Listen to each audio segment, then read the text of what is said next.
మన ప్రభువైన యేసుక్రీస్తు నామములో మీ అందరికీ నా హృదయపూర్వకమైన వందనాలు. ఈ దినమంతా నా ప్రభువు మీకు తోడై ఉండి క్షేమకరమైన మార్గాలలో దీవెనకరమైన చోట నా దేవుడు మిమ్మల్ని అందరినీ నిలబెట్టి దీవించును గాక. పరిశుద్ధ గ్రంథంలో నుండి 32వ కీర్తన 11వ చరణాన్ని నేను చదువుతూ ఉన్నాను. మీ పరిశుద్ధ గ్రంథమైన బైబిల్ తెరిచి చూడండి. నీతిమంతులారా యెహోవాను బట్టి సంతోషించుడి, ఉల్లసించుడి. యథార్థ హృదయములారా మీరందరూ ఆనందగానము చేయుడి. భక్తుడైన కీర్తనకారుడు తన కీర్తనలో ఒక శ్రేష్టమైన మాట రాస్తున్నారండి. ఏమంటున్నారు అంటే, నీతిమంతులారా యెహోవాను బట్టి సంతోషించి ఉల్లసించుడి అని తన గ్రంథంలో ఒక శ్రేష్టమైన మాట రాస్తున్నారు. ఈ రోజున మనిషి జీవితంలో కరువైపోయినది, మనిషికి అందనంత స్థితిలో నిలిచిపోయినది ఏంటి అంటే సంతోషము లేక ఉల్లాసము.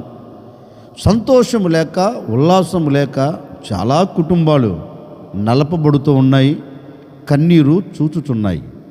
కన్నీళ్ళ మధ్యలో కాపురం చేస్తున్నారు, కన్నీళ్ళే అన్నపానముగా భుజిస్తున్నారు.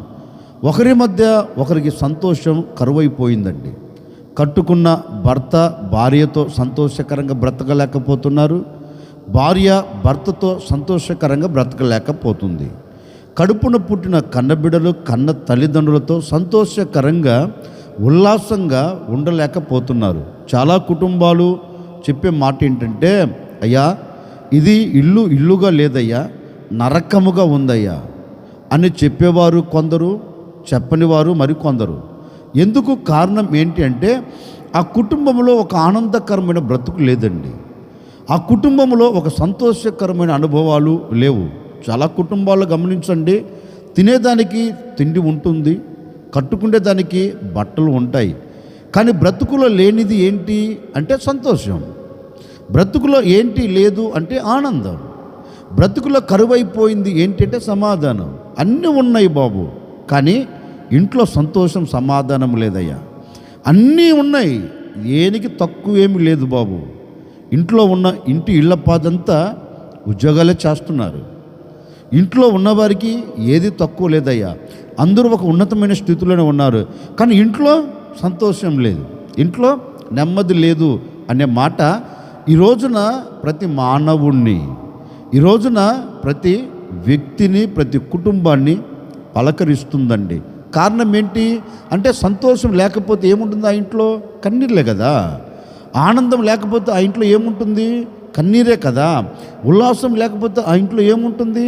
అసమాధానమే కదా. అంటే ఈ అనుభవాలలో ఒకవేళ ఈనాటి వరకు నీ కుటుంబం నిలిచిపోయిందేమో నాకు తెలియదండి. ఈ అనుభవాలలో నీ కుటుంబం నడిపించబడుతూ వేదనకు గురై ఒకవేళ అల్లల్లాడుతుందేమో నాకు తెలియదు. వీటన్నిటికీ ప్రబలమైన కారణం ఏంటి అని పరిశుద్ధ గ్రంథాన్ని మనం చదివితే, ఏది ఉల్లాసం లేకపోయేదానికి, ఆనందం లేకపోయేదానికి, సంతోషం లేకుండా కుటుంబాలు కలవరాల మధ్యలో నిలబడడానికి ప్రబలమైన కారణం ఏంటంటే లేఖనం అంటుంది, మీరు యెహోవాను నమ్ముకోలేదు. అందుకే దాని పై వాక్యంలో కూడా రాయబడిన మాట ఏంటంటే, యెహోవా యందు నమ్మకం ఇంచు వానిని కృప ఆవరించును. ఎందుకు ఈ రోజున కుటుంబాలలో సంతోషం కరువైపోయింది అంటే నీవు యెహోవా మీద నమ్మకం ఉంచట్లేదు.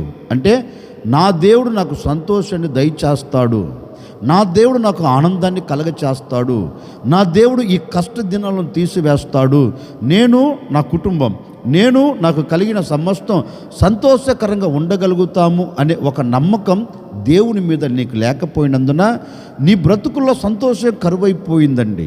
ఈ ఉదయకాల సమయంలో ఒక సేవకుడిగా నేను మీతో చెప్పాలనుకున్న మాట ఏంటంటే, ఈ సంతోషం కానివ్వండి, ఈ ఉల్లాసం కానివ్వండి నీ కుటుంబంలో నిలిచి ఉండాలి అంటే, నీ బ్రతుకుల్లో నిలిచి ఉండాలి అంటే నీవు చేయవలసినది ఒకటే, నీవు యెహోవా మీద నమ్మకం ఉంచిన ఎడలా, నీవు ఆయనను నమ్మిన ఎడలా, అంటే కన్నీళ్లతో ఉన్న నీవు, కష్టములో ఉన్న నీవు, ఆనందము లేని నీవు, సంతోషము లేని నీవు, ఉల్లాసము లేని నీవు దేవుని మీద నమ్మిక ఉంచు. తప్పక నా దేవుని మీద నేను నమ్మకం ఉంచాను గనుక నా దేవుడు ఈ అనుభవాలను తీసివేసి నా బ్రతుకునకు ఒక సంతోషాన్ని కలగచేస్తాడు, నా బ్రతుకునకు ఒక ఉల్లాసాన్ని దయచేస్తాడు అని ఒక నమ్మకం నీవు దేవుని మీద ఉంచగలిగితేనండి, నమ్మిన ఏ వ్యక్తిని కూడా ఆయన చెయ్యి విడిచిపెట్టడే, నమ్మిన ఏ వ్యక్తిని కూడా ఆయన దూరం చేసుకోడే, నమ్మిన ఏ వ్యక్తి జీవితంలో కూడా వేదనను ఆయన చూచేటట్లుగా చేయడే, ఆనందం చూచినట్లుగా నీవు ఆయనకు సమీపంగా ఉండేటట్లుగా ఆయన నీ పట్ల అద్భుతం చేస్తాడు. అందుకే ఈరోజు ఆయనను నమ్ము. నువ్వు ఎవరివైనా కావచ్చండి, నీవు ఏ స్థితిలో నిలబడి ఈ మాటలు వింటున్నా, ఏ పరిస్థితులు నిన్ను ఆవరించి ఈ మాటలు వింటున్నా వరకు నీవు మనుషుని నమ్మి వేదనకు గురి అయ్యావేమో, నీవు మనిషిని మీద ఆధారపడి ఆవేదనను చూస్తూ వచ్చావేమో, నీవు నమ్మిన వారే నిన్ను కంట కన్నీరు పెట్టేటట్లుగా చేశారేమో, నాకు తెలియదండి. మానవుని నైజం ఏంటంటే నమ్మిన వారిని మోసం చేయటం, నమ్మిన వారి కంట కన్నీరు కార్చేటట్లుగా చేయగలిగిన వాడు మానవుడు. కానీ నీవు నమ్మిన మానవుడు నిన్ను మోసం చేయొచ్చు, నీవు నమ్మిన వాడు నిన్ను అదో పాతాళానికి త్రొక్కి పడవేయచ్చు. కానీ నీవు దేవుణ్ణి నమ్మితే, నేను ప్రకటించే యేసుక్రీస్తును నమ్మితే, ఎక్కడ నీవు కూరుకొని పోయినా, ఎక్కడ నీవు కుమిలిపోతున్నా, ఎక్కడ నీవు అలాగే గొప్పగా కోల్చబడినా ఆ చోట నుంచి నా దేవుడు నిన్ను లేవనెత్తి నీ కంట కన్నీరు తుడిచివేసి నీ హృదయమునకు ఆనందాన్ని కలగచేస్తాడు. మరలా నీవు ఉల్లసించున్నట్లుగా, మరలా నీవు పరవశించున్నట్లుగా, నీవు పరవలు త్రొక్కున్నట్లుగా దేవుడు ఒక అద్భుతమైన కార్యం జరిగిస్తాడు. ఆ అనుభవాలు నీకు కావాలంటే ఈరోజు నువ్వు దేవుణ్ణి నమ్మితే, నీవు దేవుని మీద ఆధారపడితే ఆయన నీవు ఆనందపడేటట్లుగా నీ కుటుంబం పట్ల అద్భుతం జరిగించబోతున్నాడు. నీ కుటుంబానికి ఉల్లాసాన్ని దయచేయబోతున్నారు. ఈనాటి వరకు లేని సంతోషం, ఈ క్షణం వరకు లేని ఉల్లాసం, ఈ మాటలు వింటున్న నాటి నుండి, క్షణము నుండి నా ప్రభు నీకు ఉల్లాసాన్ని కలగచేయబోతూ ఉన్నాడు. నా ప్రభు నీకు సంతోషాన్ని కలగచేయబోతున్నాడు. ఎలాంటి మరణకరమైన పరిస్థితులు నీ ముంగిటి నిలబడినా వాటి నుండి నా దేవుని బయటికి తీసుకొని రాబోతూ ఉన్నాడు. ఎలాంటి క్లిష్ట పరిస్థితులు నిలబడినా నీవు సంతోషం చూచినట్టుగా అద్భుతం చేయబోతూ ఉన్నాడు. వాటన్నిటిని అణచివేయబోతూ ఉన్నాడు. అందుకే లేఖనంలో కూడా చక్కని మాట రాయబడిందండి. యూదా ప్రజలు దేవుని సన్నిధిలోనికి వెళ్ళి ఎలుగెత్తి ప్రార్థన చేస్తున్నారండి. అంటే వారికి కలిగినది ఏంటి అంటే మరణం.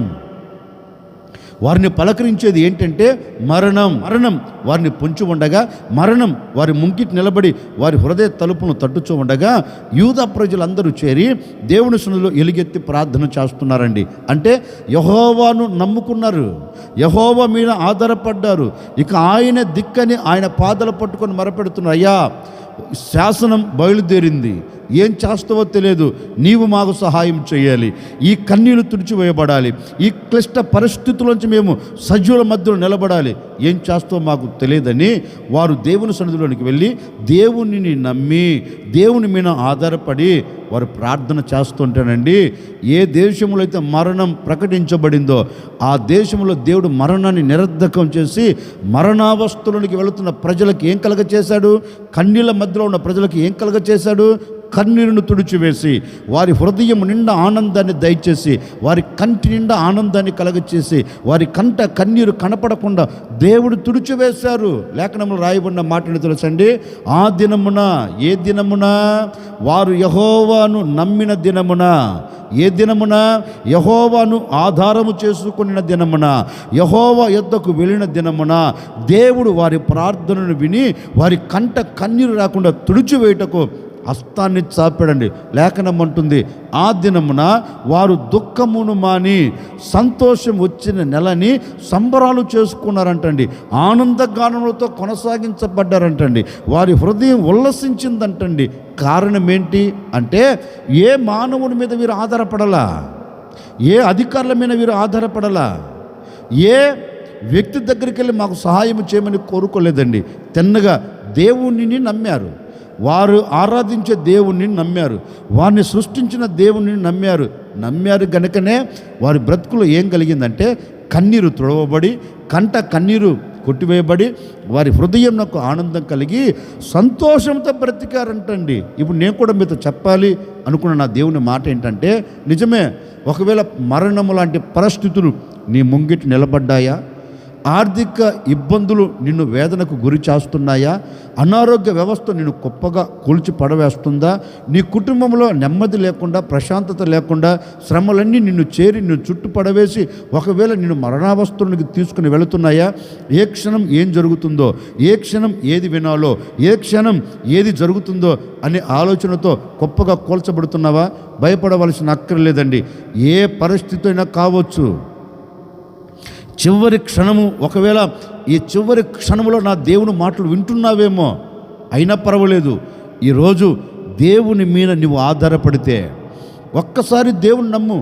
ఇప్పటి వరకు మనుషులను నమ్మి మోసపోయావు కదా, ఇప్పటి వరకు మనుషులు నమ్మి మరణావస్థలోనికి వచ్చావు కదా, ఇప్పటి వరకు మనుషులను నమ్మి గొప్పగా కూల్చబడ్డావు కదా.